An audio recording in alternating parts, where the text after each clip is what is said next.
మనం ఈ రోజు ప్రాబ్లం చేయగలుగుతామో లేదో తెలీదు. కానీ ముందుకెళ్ళి అట్‌లీస్ట్ కొన్ని ఫార్ములాస్ ఎలా మనం వర్కౌట్ చేసుకొని అట్‌లీస్ట్ టుమారో పాజిటివ్‌లీ ఒక 20 ప్రాబ్లమ్స్ చేద్దాం. Okay sir. Okay sir. అదే లాస్ట్ టైం ఎట్లా వరకు మనం చెప్పుకున్నాం ఈ refraction at plane surface. Sir oblique last class లో మనం ఓబ్లిక్ ఇన్సిడెంట్స్ వరకు చెప్పాం సార్. రైట్. ఇప్పుడు దాని నుంచి కాస్త ముందుకెళ్ళి ఈ రోజు మనం అనుకున్నది ఏంటంటే ఈ యాంగిల్ ఆఫ్ ఇన్సిడెంట్స్ ని మనం మార్చుతూ వెళ్తే ఎలాంటి ప్రభావం ఉంటుంది, ఆ తర్వాత ఇలా వెలాసిటీ చేంజ్ అవుతూ ఉన్నది అని మనం కనుక్కున్న తర్వాత దీనివల్ల మనకి ఏం ఉపయోగం ఉంది, సరే దాని అప్లికేషన్స్ ఎలా ఉంటాయి, దానికి ఫార్ములాస్ ఎలా ఉంటాయి, తర్వాత దానికి సంబంధించిన ప్రాబ్లమ్స్ మనం చేసుకున్నాం. దాంతో ఈ టాపిక్ కంప్లీట్ అవుతుంది. అంటే పాజిటివ్ గా మనకు ఈ రోజు ఈ టాపిక్ కంప్లీట్ అవుతుంది. రేపు ప్రాబ్లమ్స్ చేసి మళ్ళీ మనం ఇంకొక topic refraction at spherical surface చేసుకునేసి సో ఈ 3 days లో దాన్ని ఈ 4 days లో ఎండ్ చేద్దాం. ఓకే, నిన్న క్లాస్ జరగలేదు కాబట్టి మనకు ఇంకొక క్లాస్ ఎక్స్ట్రా అవుతుంది. Okay sir. Hello sir. Sir oblique instance లో when light is traveling from this is the imaginary normal rarer medium to denser medium. R means rarer, D means denser medium. So when light is obliquely falling on the surface is separating the rarer medium and denser medium. Actually it is just a boundary, nothing will be there. So suppose for example ఇదంతా కూడా water అనుకుంటే ఇక్కడ నీళ్ళు ఉంటుంది కాబట్టి ఈ boundary ఏంటంటే water, ఈ పైన నీళ్ళు గాలి, ఆ రకంగా అనమాట. ఒకవేళ ఇక్కడ నీరు అనుకుంటే ఇది గాలి, ఇది glass. So this is the boundary separating rarer medium and denser medium. So మనం ఏం నేర్చుకున్నామంటే angle of incidence in rarer medium I అయితే డెన్సర్ మీడియం లో యాంగిల్ ఆఫ్ రిఫ్రాక్షన్ చాలా తగ్గిపోతుంది. అలాగే వెలాసిటీ రేరర్ మీడియం లో C1, వెలాసిటీ డెన్సర్ మీడియం లో C2 అనుకుంటే అప్పుడు ఏమవుతుంది అంటే C1 అనేది చాలా ఎక్కువగా ఉంటుంది, C2 వెలాసిటీ తగ్గిపోతుంది. సో డెన్సర్ మీడియం లో వెలాసిటీ తగ్గిపోతుంది అని తెలుసుకున్నాం. మరి ఇలాగా ఈ యాంగిల్ ఆఫ్ ఇన్సిడెంట్స్ ని మనము పెంచుకుంటా వెళ్ళిపోయాం అనుకోండి. సపోజ్ ఫర్ ఎగ్జాంపుల్ ఈ ಒಂದು కండిషన్ చెప్పేసుకున్నాము. తర్వాత చూడండి, ఇప్పుడు I అనే యాంగిల్ ఆఫ్ ఇన్సిడెంట్స్ ఇంకా పెంచామనుకోండి, అప్పుడు R ఇంకా బాగా తగ్గిపోతుంది. ఓకే, సో ఎంత యాంగిల్ పెంచేసేది పెంచి లాస్ట్ కి ఇలా లైట్ వచ్చింది అనుకోండి, ఇలా అంటే ఇప్పుడు యాంగిల్ ఆఫ్ ఇన్సిడెన్స్ ఎంత అయిపోయింది అంటే నార్మల్ నుంచి మనం ఎప్పుడు యాంగిల్ మెజర్ చేస్తాము, ఇక్కడ నుంచి ఇక్కడికి వచ్చేటప్పటికి 90 degrees అయిపోయింది. ఆల్మోస్ట్ ఆల్ ఆర్ ఏమైపోతుందంటే చాలా చిన్నది అయిపోతుంది, చాలా చిన్నది. ఆల్మోస్ట్ ఆల్ అది ఇలా వెళ్ళిపోతుంది. R is very very very very very less అయిపోతుంది. ఓకే, సో ఆల్మోస్ట్ అది ఇలా వెళ్ళినట్టు ఉంటుంది అనమాట. ఆల్మోస్ట్ ఇలా వెళ్ళినప్పుడు ఇలా వెళ్ళిపోయినట్టు ఉంటుంది. సో అప్పుడు ఏమవుతుందంటే ఇక్కడ I is equal to 90 degrees. R is equal to 0 అవ్వదు, R is equal to 0 అవ్వదు, కానీ చాలా చాలా చాలా తగ్గిపోతుంది అన్నమాట. అదే రకంగా మనము గమనించామంటే ఒకవేళ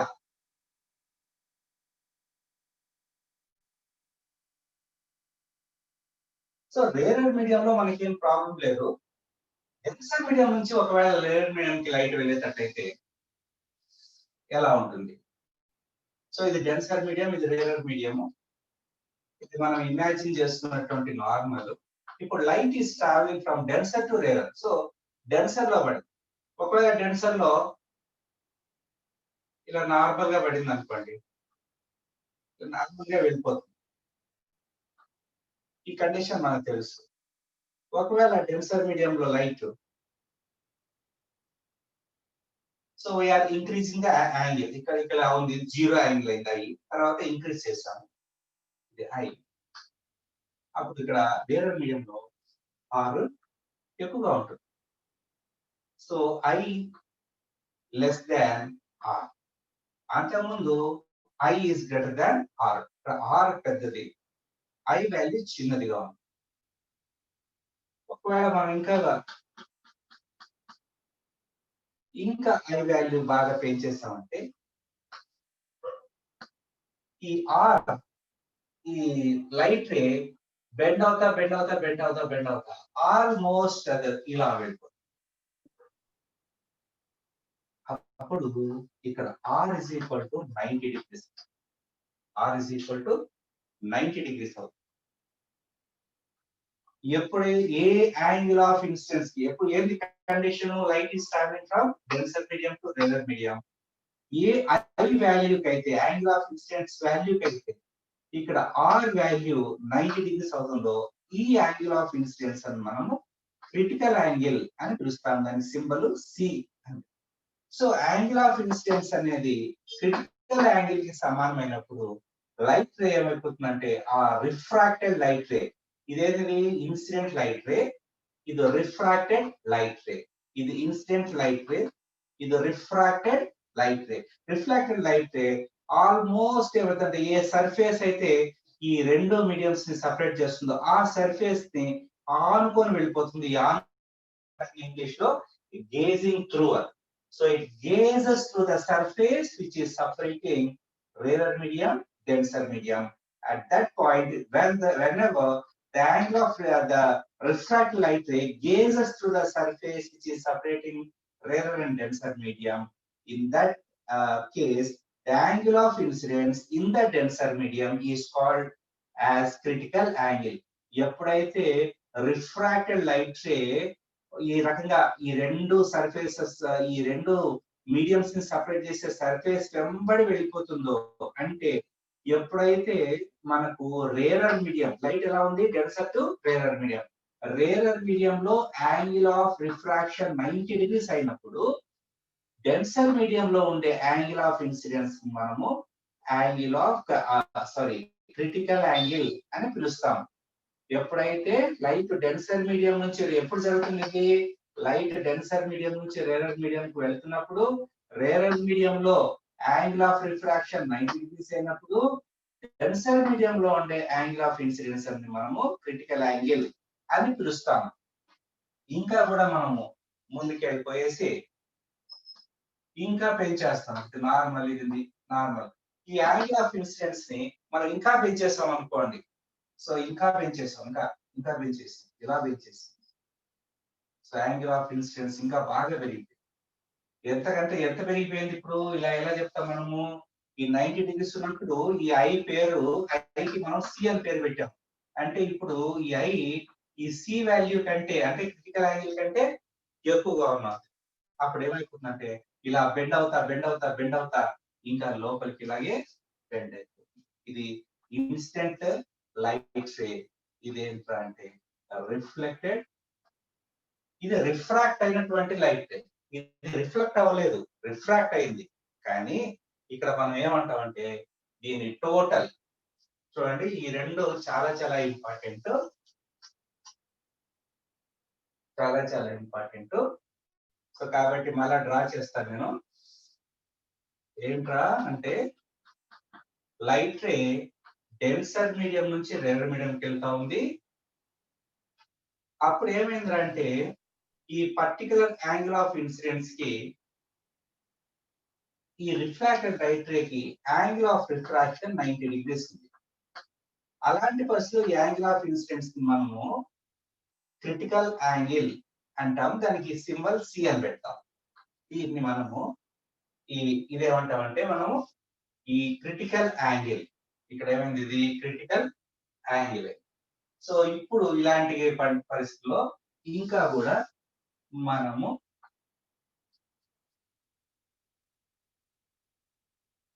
డెన్సర్ మీడియం నుంచి రేరర్ మీడియంకి వెళ్తా ఉంది. ఇది నార్మల్.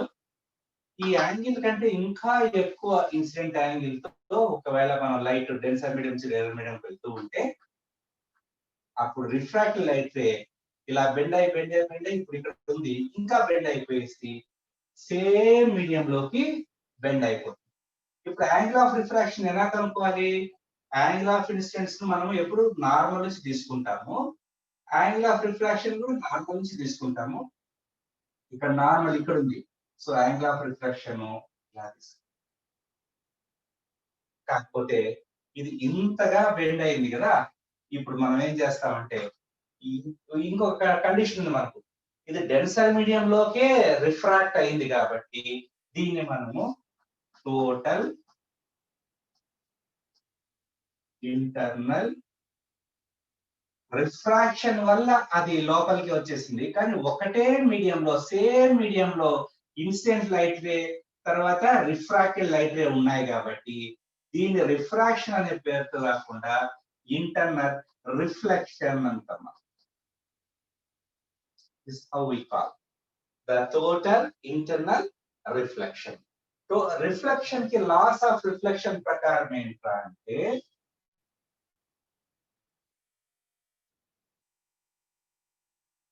ఇది నార్మల్ కి రెండు వైపులా ఇన్సిడెంట్ లైట్ రే ఉంటుంది, ఇది టోటల్ ఇంటర్నల్ రిఫ్లెక్టెడ్ రే.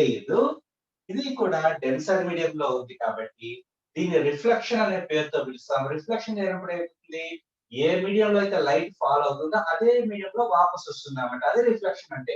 ఇక్కడ రిఫ్రాక్షన్ వల్ల రిఫ్లెక్షన్ అయింది కాబట్టి మనం టోటల్ ఇంటర్నల్ రిఫ్లెక్షన్ అన్నాం. కాబట్టి మనకు రిఫ్లెక్షన్ లాస్ ఏమైతుందంటే ఈ యాంగిల్ ఈ రెండు యాంగిల్స్ కూడా సమానంగా ఉంటాయన్నమాట. ఈ రెండు యాంగిల్స్ సమానం. దీన్ని మనం ఆర్ అనే పేరుతో కాకుండా మనం దీన్ని కూడా ఐ అనే పేరుతోనే పిలుస్తాం. ఈ ఐ వాల్యూ కూడా ఎలా ఉంటుందంటే క్రిటికల్ యాంగిల్ కంటే ఎక్కువగా. సో ఇది టోటల్ ఇంటర్నల్ రిఫ్లెక్షన్, ఇది ఏంటంటే critical angle. So these are the two concepts, చాలా ఇంపార్టెంట్. ఈ టోటల్ ఇంటర్నల్ రిఫ్లెక్షన్, దీనికి కావాల్సినటువంటి అప్లికేషన్స్ ఏంటి, దీనికి సంబంధించిన ఫార్ములాస్ ఏంటి మనం త్వరలో తెలుసుకుంటాం. సరే, ఓకే. ఇప్పుడు మెయిన్ పాయింట్ ఏంటంటే ఒక మీడియం లోంచి లైట్ రే ఇంకొక మీడియం లోకి వస్తున్నప్పుడు దాని వెలాసిటీ తగ్గుతూ ఉంది. మరి తగ్గటం వల్ల ఏం తెలుస్తోంది మనకంటే, ఏ మీడియంలో ఎక్కువగా తగ్గుతుంది? సపోజ్ ఫర్ ఎగ్జాంపుల్ ఎయిర్ లో వెలాసిటీ ఆఫ్ లైట్ 3 × 10⁸ ఉంది, అది వాటర్లోకి వచ్చేటప్పటికి తగ్గిపోయింది. సో ఎంత తగ్గిపోయిందో తెలిస్తే అది వాటరా, గ్లాసా, ఇంకోట అని మనం కనుక్కోవడానికి వీలవుతుంది అనమాట. దీన్ని బట్టి మనము ఏమంటే రిఫ్రాక్టివ్ ఇండెక్స్ అనేదని మనము డిఫైన్ చేసుకున్నాం అనమాట. Refractive index. చూడండి, రిఫ్రాక్టివ్ ఇండెక్స్ ಇದು ಇಮ್ಯಾಜಿನರಿ ನಾರ್ಮಲ್, ಇದು ರೇರರ್ ಮೀಡಿಯಂ, ಇದು denser medium. Light rarer medium నుంచి వస్తుంది, so i is greater, r is less, right? So ఇక్కడ వెలాసిటీ c1, ఇక్కడ వెలాసిటీ c2. ఈ c1 వెలాసిటీ, c2 వెలాసిటీ, ఈ రెండు వెలాసిటీస్ మధ్య ఉండేటువంటి ఈ రేషియో, ఈ ఫ్రాక్షన్ మనము రిఫ్రాక్టివ్ ఇండెక్స్ అని అంటాం. Refractive index. సో ఒకవేళ ఇక్కడ ఎయిర్ ఉంది. Sir, 1 second. Harish want to ask the doubt. Hari, అదే ఆన్ చేసుకొని మీరు మాట్లాడండి. సార్ చెప్పమ్మా. చెప్పమ్మా. సార్ ఐ పెద్దదన్నారు కదా సార్, యాంగిల్ ఐ పెద్దదన్నారు, యాంగిల్ ఆర్ చిన్నదన్నారు, ఎందుకు అలా సార్? ఎప్పుడు రేరర్ మీడియం లోంచి లైట్ డెన్సర్ మీడియం కి వెళ్తున్నప్పుడు, రేరర్ మీడియం అంటే ఏంటి, ఆప్టికల్లీ రేరర్ మీడియం అంటే ఏంటి, వెలాసిటీ ఎక్కువగా ఉంటుంది లైట్ కి. వెలాసిటీ ఆఫ్ లైట్ ఎంత? 3 × 10⁸ మీటర్స్. ఈ వెలాసిటీ తగ్గిపోతుంది. తగ్గిపోవడం వల్ల ఏమైంది, లైట్ బెండ్ అయిపోయింది కదా. ఏంటి అసలు డైరెక్ట్ నీ ప్రాబ్లం, క్వశ్చన్ ఏంటి అసలు, డౌట్? అంటే ఆర్ ఎందుకు గ్రేటర్ దెన్ ఐ ఎందుకు గ్రేటర్ దాన్, ఆర్ ఎందుకు less than sir? Last class అదే చెప్పింది. ఎప్పుడైతే ఇప్పుడు rarer medium, denser medium, rarer అంటే ఆప్టికల్, అసలు ఇవేంటి అంటే ఆప్టికల్ మీడియంస్ అనమాట. ఆప్టికలీ ట్రాన్స్పరెంట్ మీడియంస్ అన్నమాట. Optically rarer medium, optically denser medium అంటే ఈ మీడియంస్ అంటే చూడు, ఇప్పుడు ఆ మనము గ్లాస్, వుడ్, ఎయిర్, ఇవన్నీ కూడా ఐరన్, ఇవంతా కూడా మీడియంసే. కాకపోతే లైట్ ఐరన్ గుండా పోదు, లైట్ వుడ్ గుండా పోదు. కాబట్టి ఇవి ఆప్టికల్ మీడియం అయితే కాదు. ఇక్కడ మనం మాట్లాడుతూ ఉండేది ఆప్టికల్ మీడియంస్. ఆప్టికల్ మీడియం అంటే ఏంటి? లైట్ దాంట్లో నుంచి ట్రావెల్ చేసుకుంటూ వెళ్ళిపోతుంది అన్నమాట, దాంట్లో నుంచి వెళ్తుంది. అలాంటి మీడియంస్ అంటే వాటర్ లో లైట్ వేసామంటే లైట్ వాటర్ గుండా వెళ్ళిపోతుంది, కాబట్టి ఆ వాటర్ అనేది ఆప్టికల్ మీడియం అవుతుంది. అలాగే మనం గ్లాస్ లో లైట్ వేసామంటే గ్లాస్ లో కూడా దూరేసి అవతలికి వెళ్ళిపోతుంది లైట్, కాబట్టి ఈ గ్లాస్ కూడా ఆప్టికల్ మీడియం. అలాంటి మీడియంస్ గురించి మనం మాట్లాడుతున్నాం. అలాంటి రెండు మీడియంస్ తీసుకున్నాం మనం ఇక్కడ. ఏంటేంటి తీసుకున్నాం ఇక్కడ? ఏదో రేరర్ మీడియం. రేరర్ మీడియం అంటే ఏంటి?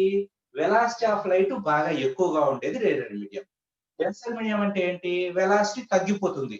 ఆ మీడియంలోకి లైట్ వెళ్ళిపోతే ఆ లైట్ వెలాసిటీ తగ్గిపోతుంది అనమాట. అలాంటి మీడియం ని మనం ఏమన్నాం అంటే డెన్సర్ మీడియం అని అన్నాం. సో ఇప్పుడు మనకి కండిషన్లు ఏంటంటే, ఈ రేరర్ మీడియం లో C1 అనే స్పీడ్ తో లైట్ వచ్చి పడింది. పడి డెన్సర్ మీడియం లోకి వచ్చేటప్పటికి ఏమైపోయింది అంటే, యాక్చువల్లీ ఈ డెన్సర్ మీడియం అనేది ఇక్కడ లేకపోతే ఇలా స్ట్రెయిట్ గా వెళ్ళిపోయి ఉండేది లైట్. కాకపోతే ఈ డెన్సర్ మీడియం ఉండటం వల్ల ఏమైపోయింది, డెన్సర్ మీడియం లో వెలాసిటీ తగ్గిపోయింది. అంటే ఒకవేళ సపోజ్ ఇది గాలి అనుకున్నాం అనుకోండి, 3 × 10⁸ ఉండేది, కాస్త తగ్గిపోయింది అనమాట. ఎంత అయిపోయింది? సపోజ్ ఎగ్జాంపుల్ కోసము 2 × 10⁸ మీటర్/సెకండ్ అయిపోయింది. ఎప్పుడైతే వెలాసిటీ తగ్గిపోయిందో దాని ఎనర్జీ కూడా తగ్గిపోయింది. తగ్గిపోయి ఏమైపోయింది? స్ట్రెయిట్ పోయేంత శక్తి లేక బెండ్ అయిపోయింది అనమాట. బెండ్ అయిపోయిన తర్వాత ఎంత బెండ్ అయింది అని కనుక్కోవాలంటే యాంగిల్ మనం మెజర్ చేయాలి. యాంగిల్ ఎలా మెజర్ చేయాలనుకున్నాము? ఎప్పుడు కూడా ఈ నార్మల్, ఇది మనం ఊహించుకున్నాం. ఎందుకు ఊహించుకున్నాం ఈ నార్మల్ ని? ఈ యాంగిల్స్ ని క్యాల్కులేట్ చేస్తానికి. ఎలా ఈ యాంగిల్స్ క్యాల్కులేట్ చేస్తాము? నార్మల్ నుంచి ఇలా క్యాల్కులేట్ చేస్తాం. నార్మల్ నుంచి ఈ యాంగిల్, ఇదేది ఇన్సిడెంట్ అవుతుంది అనమాట. ఇది ఇన్సిడెంట్ అవుతుంది కాబట్టి ఇది incident ray. So incident ray కి నార్మల్ కు ఉండే యాంగిల్ ఆఫ్ ఇన్సిడెన్స్. ఇదేంటి? రిఫ్రాక్ట్ అవుతున్నటువంటి లైట్ రే, కాబట్టి రిఫ్రాక్టెడ్ రే.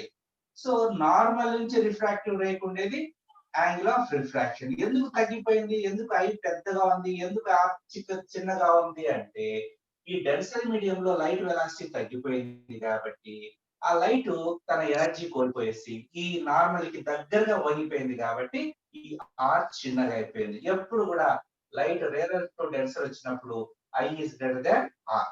మరి ఈ డెన్సర్ మీడియం లేకపోతే లైట్ ఇలా స్ట్రెయిట్ గా వెళ్ళిపోయింది కదా. సో లైట్ స్ట్రెయిట్ గా వెళ్ళే లైట్ ఏమైపోయింది? తన మార్గం నుంచి డీవియేట్ అయిపోయింది. అది మారిపోయింది. ఎంత మారింది? ఇంతగా డీవియేట్ అయిపోయింది అనమాట.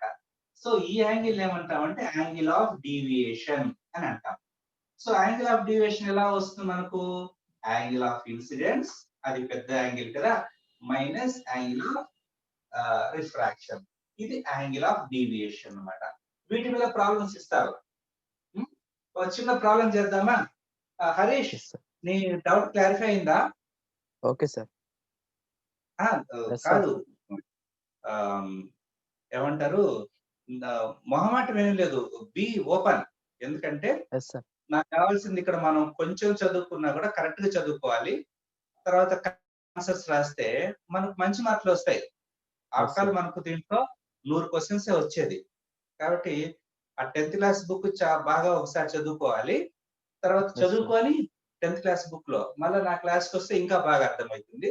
తర్వాత అర్థం కాకపోతే ఎప్పుడు కాంప్రమైజ్ అయిపోవద్దు. లైఫ్ లో ఎప్పుడు కాంప్రమైజ్ కాకూడదు.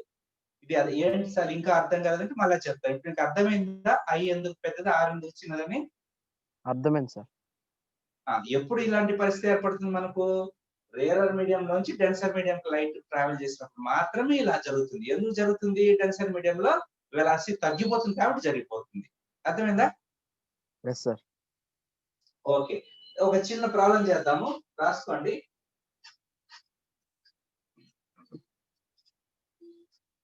Light is traveling from denser medium to rarer medium. Light is traveling from denser medium to, sorry, rarer medium to denser medium. Light is traveling from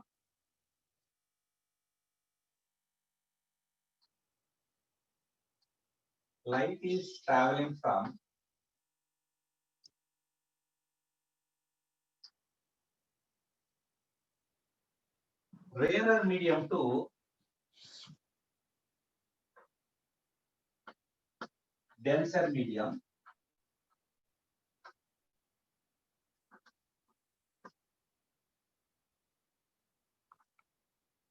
Angle of incidence I is equal to 50 degrees and angle of refraction R is equal to 30 degrees. Then angle of deviation is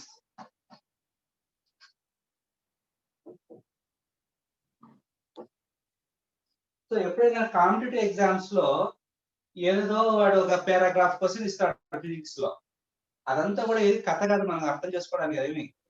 so మనకు కావాల్సింది ఏంటంటే వాడు ఎంత మామూలుగా మన students కి problem ఏంటి physics లో అంటే, ప్రాబ్లము పేపర్ లో ఒక పారాగ్రాఫ్ ఉంటుంది, ఇదేంద్ర బాబా ఏదో చాలా కష్టంగా ఉంది మనకి ఎందుకులే కర్మ అని చెప్పేసి పక్కకి వెళ్ళిపోతాం. అవసరం లేదు, వాడిచ్చిందంతా సోచి చదవాల్సిన అవసరం లేదు. మనకు కావాల్సింది ఏంటంటే వాడు ఏమి ఇచ్చాడు, ఏం కనుక్కోమన్నాడు, వాడు ఇచ్చిన దానికి కనుక్కోమన్న దానికి ఎలాంటి సంబంధం ఉంది అంతే మనకు కావాల్సింది. అది ఎక్కడ నుంచి అక్కడ పోతుంది, మనకి ఇంపార్టెంట్ ఏంట్రా అంటే రేరర్ మీడియం నుంచి డెన్సర్ మీడియం పోతా ఉంది. ఏం కనుక్కోవాలి, వాడు ఏమి ఇచ్చాడు, I is equal to 50 ఇచ్చాడు, R is equal to 30 degrees ఇచ్చాడు, యాంగిల్ ఆఫ్ డీవియేషన్ D ఎంత అని అడిగాడు.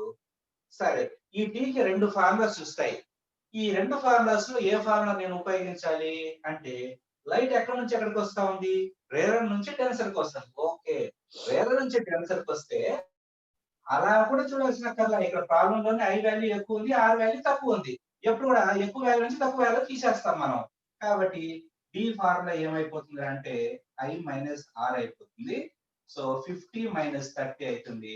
So angle of deviation 20 degrees వస్తుంది అన్నమాట. కాబట్టి ఈ ప్రాబ్లమ్స్ కాంపిటేటివ్ ఎగ్జామ్స్ లో మనం చేస్తున్నప్పుడు చాలా టెన్షన్ ఫీల్ అవ్వాల్సిన అవసరం లేదు. Suppose for example rarer to denser medium కూడా నువ్వు చదువుకోవాల్సిన అవసరం లేదు. ఇక్కడ డేటాలో I వాల్యూ పెద్దగా ఉంది, R వాల్యూ చిన్నగా ఉంది. డీవియేషన్ అంటే ఏంటి, ఎంత మారింది అంటే ఏంటి, డిఫరెన్స్ తీసుకోవాలి అంతే. సో డిఫరెన్స్ తీసుకున్నప్పుడు పెద్ద దాంట్లో నుంచి చిన్న తీసేస్తున్నాం. సో 50 మైనస్ 30 20 ఇలా అన్నమాట.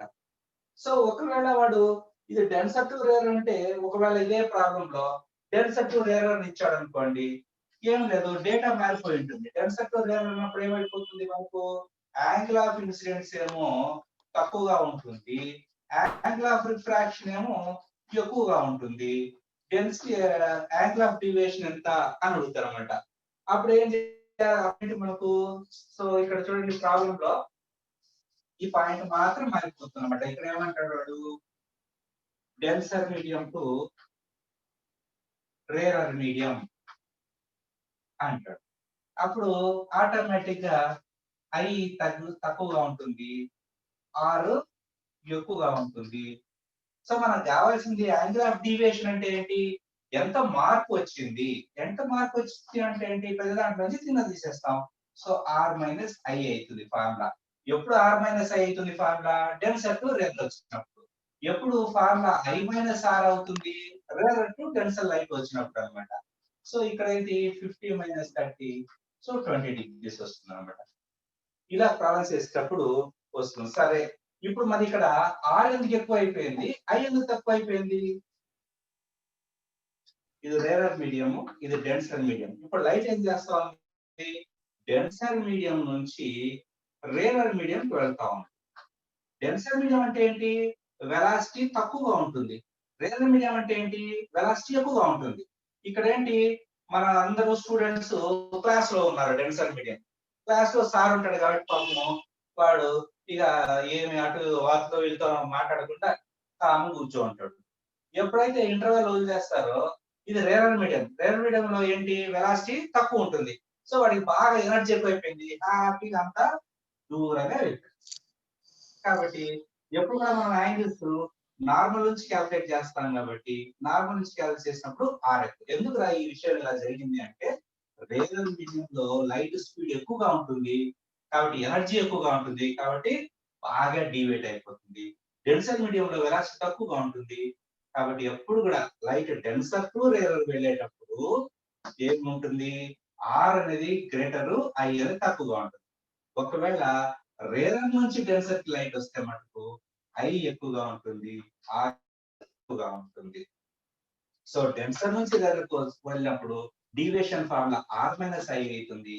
రేరర్ నుంచి డెన్సర్ కి ఫార్ములా లైట్ ట్రావెల్ చేసినప్పుడు అప్పుడు ఈ angle of deviation formula I - R గా ఉంటుంది. ఈ కాన్సెప్ట్ అర్థమైంది కదా?